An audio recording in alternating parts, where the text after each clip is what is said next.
Nous commençons par dire assalamu alaikum.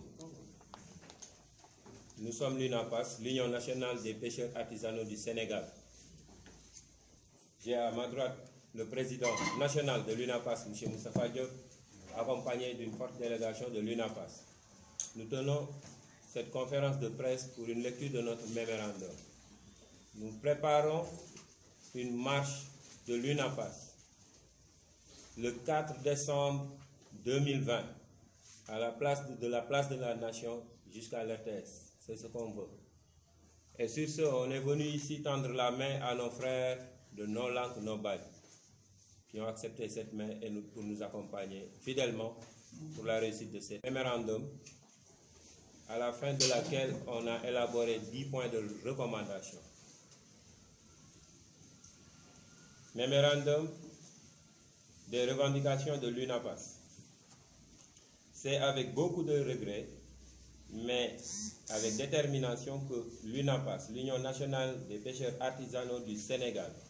qui sont les professionnels de la pêche artisanale,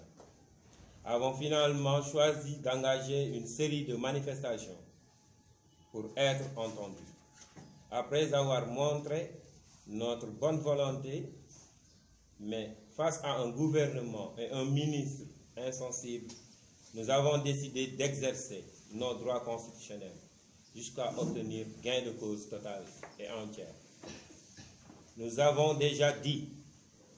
l'immigration clandestine n'est pas une option.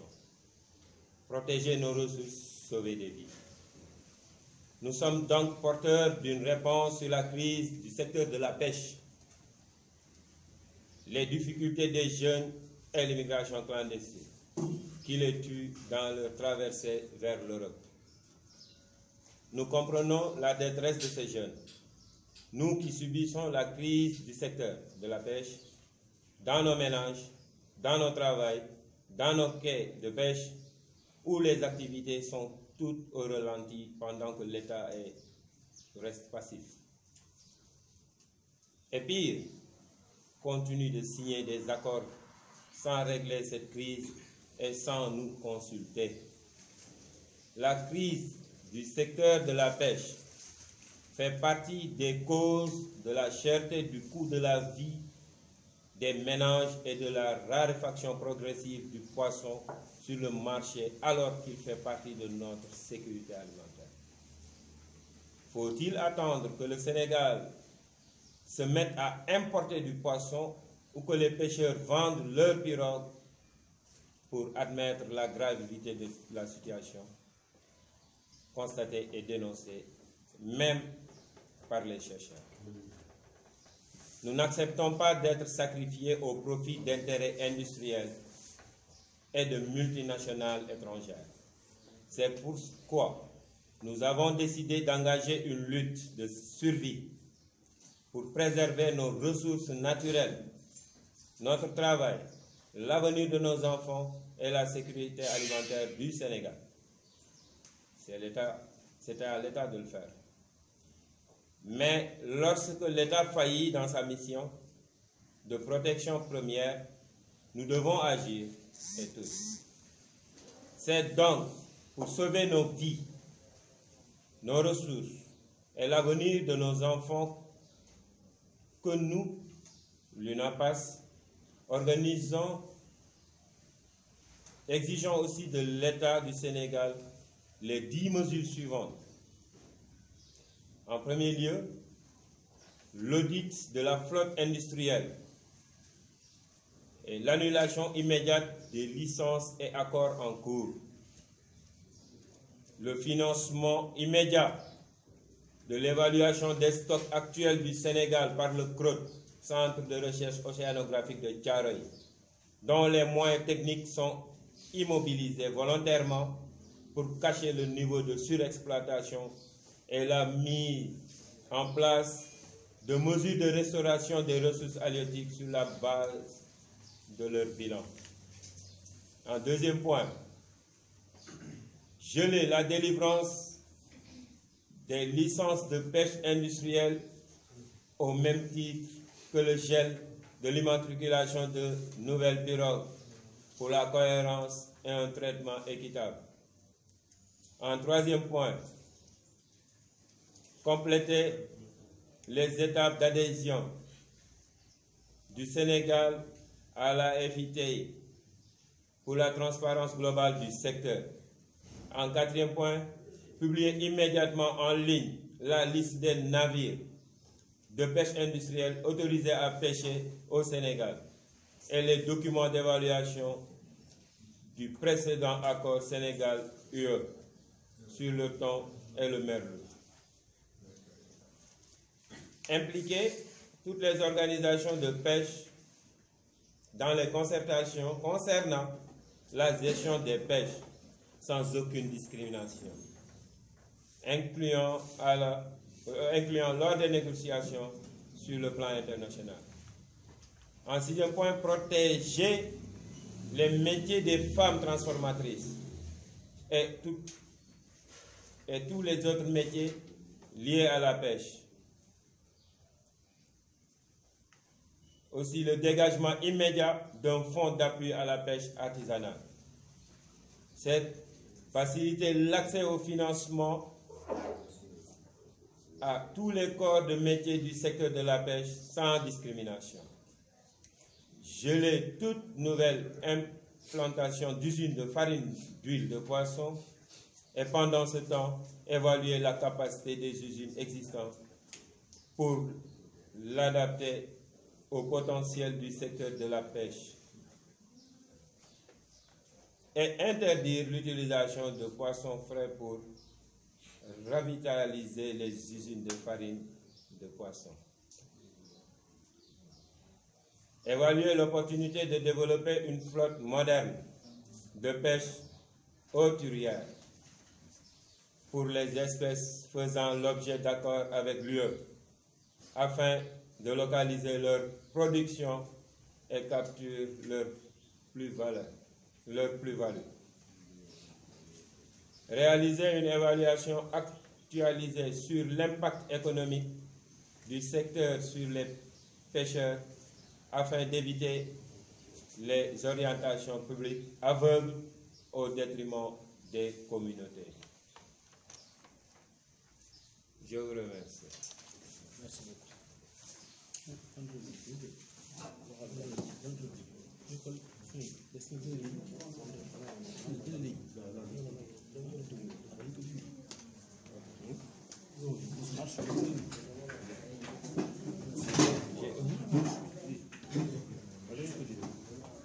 Bon,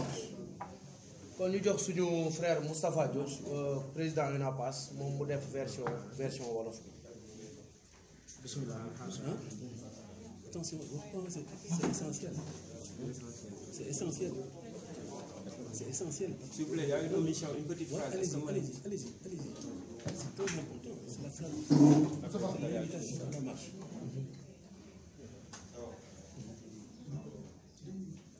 Pour exprimer ces revendications, nous initions notre première manifestation ce vendredi 4 décembre 2020 à 15h. Nous appelons tous les Sénégalais soucieux de leurs ressources naturelles à venir y participer. Nous n'écartons personne. Nous appelons tout le monde. Notre combat, c'est le combat de tous les Sénégalais. Parce que, à part les pêcheurs, les consommateurs en souffrent aussi. Que eux qui sont là à dépenser les 30% de leur salaire pour du poisson seulement. Je vous remercie.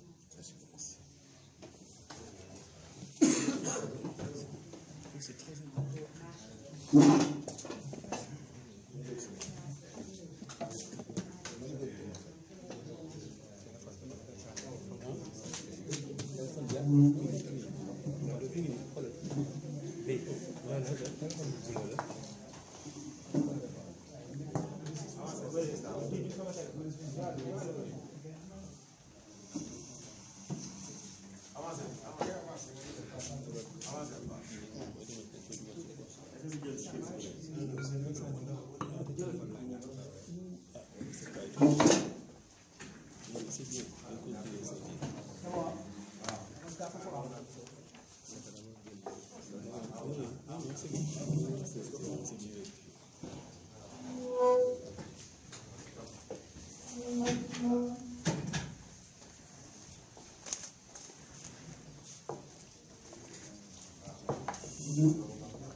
bon salaamaaleykum mbokk yi. c'est bon bon salaamaaleykum mbokk yi ñu ngi nuyu ñu fi fekk ñëpp di nuyu suñu mbokk journalistes yi ak ñu teew ñëpp ci point de presse waa UNAPAS l'Union nationale des pêcheurs artisanaux ñoo am benn xalaat ndax ci seeni jafe-jafe yi nga xam ne moom la ñuy dund ci seen secteur de la pêche jafe-jafe mu doon jafe-jafe yu metti moo tax ñu am xalaatul dañu bëgg le 4 décembre bi ñu dem place de l'Obélisque pour def fa benn manifestation ci jafe-jafe yi ñuy dund ci nappuk Sénégal ñu ñëw fii nag ci waa ñoo lànk pour ni ñu nekk ay sénégalais ñu gis ni ñu taxawee ci Sénégal ci mbir yi ñu tàllal leen loxo pour ñu ñëw ànd ak ñun ci manifestation boobu ñuy def manifestation bi nag suma mbokk mi léegi wax na ko Mamadou Thiam xam nga ñun dañoo doon ay nappkat fu ñu demee ba defar gaal jënd ko 30 millions wala 40 millions dara desul lu dul ñu koy jàpp ay nit di ko yóbbu Espagne pour ñuy mbëkki kon jafe-jafe am na ñu ko nangu parce que bi ñuy defar gaal yi defuñu ko woon pour muy dem Espagne di yóbbu ay nit ñi di ci dee nit ñi di ci egg defaruñu woon ay gaal pour loolu dañ ko defoon pour napp ci suñu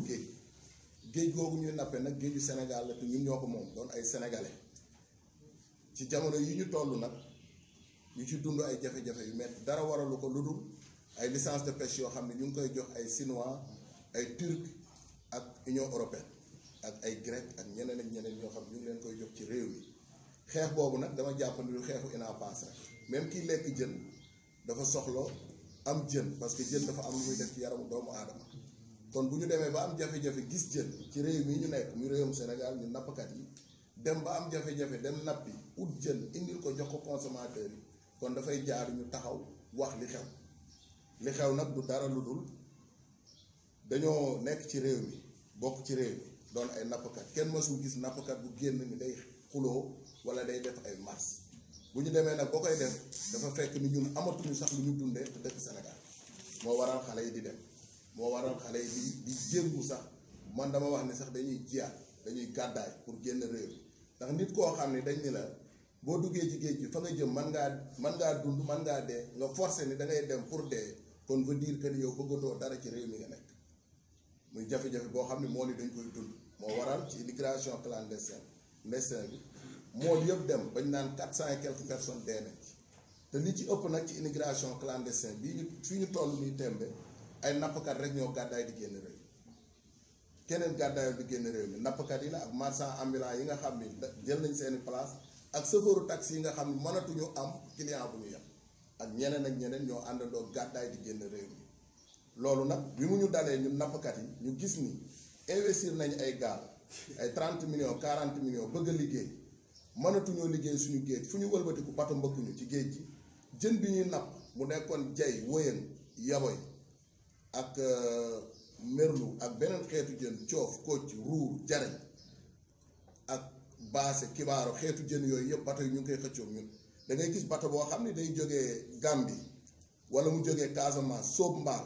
di ko diri ba egg si Ndakaaru doog ko yëkkati tant que mbaal mi feesul ak jën du ko yëkkati te ñooñu ëpp matériel bu ñuy nappe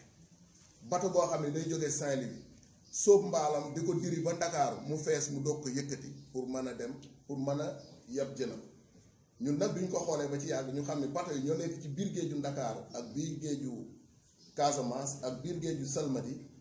biir géeju Ndar taxaw fa jëru war a wàcc si pour ñun pêcheurs artisanaux yi nga xam ne ñoo dëkk ci réew mi moom réew mi ut ay gaal mënatuñu gis jën woo parce que ñoom ñoo ñu ëpp capacité tey bato bi mi ngi guddee 40 mètres lay guddee am largeur 8 mètres wala 7 mètres di yàpp ay 600 tonnes 700 tonnes jën ñun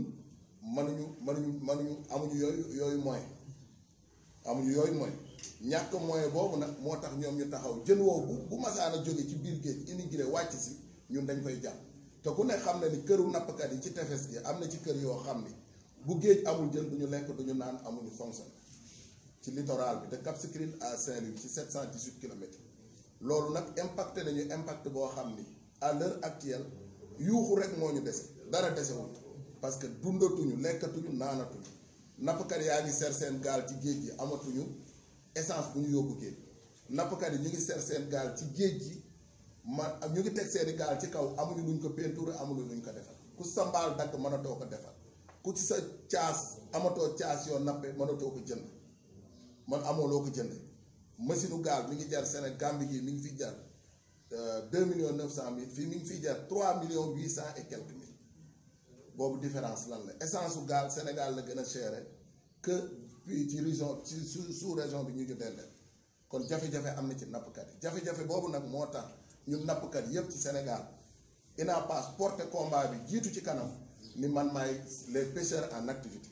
woo ñëpp ci seen ginnaaw ni leen kaay leen ñu àndandoo dem wax lii nga xam ne moo xew ci réew mi pour ñu utal ñu ci saafara defuñu ko ngir dara dañ ko def ngir réew mi fi lañ bokk fi la ñuy dunde fi lañ dëkk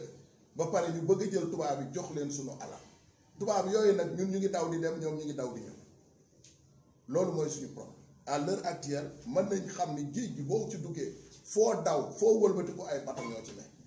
ndax loolu dina dem kennam beneen bi ci topp mooy ñu ngi gérer suñu numéro gaal ñun ñu dootuñu ñu jox numéro ba pare continuer di signer ay licence de pêche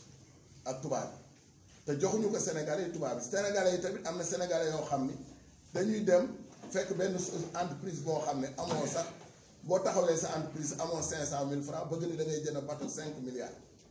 parce que bateau loolu lay jar léegi nag ci biir loolu ay Sénégalais ñoo dem di gàddu bateau yi di leen ñëw di leen def seen tour di leen sénégaliser di ñu gën a rey réew mi nag ñun ñëpp ñoo ko bokk ñun nappkat yi nag jafe-jafe yi dund fi ñu toll nii tembe metti na ci ñun mettiwaay boo xam ne ku yéen ñi jënd jën sax xam ngeen parce que tey ku amoon salaire u 100.000 francs doon si jënd jën 15.000 francs daaw ren yaa ngi jënd jën 25.000 francs te bu déwénee 50.000 ngay jënd jën sa salaire dootu la jariñ dara beneen bi ci topp yaboy bi gënoon a yomb ñu naan sax des fois dañ koy tuur keesu yaboy mi ngi ci fukki junni wala juróom-ñaari junni boo demee marché di jënd yaboy di jënd jën il faut ñu sóor ñi nga xam ne amuñu doole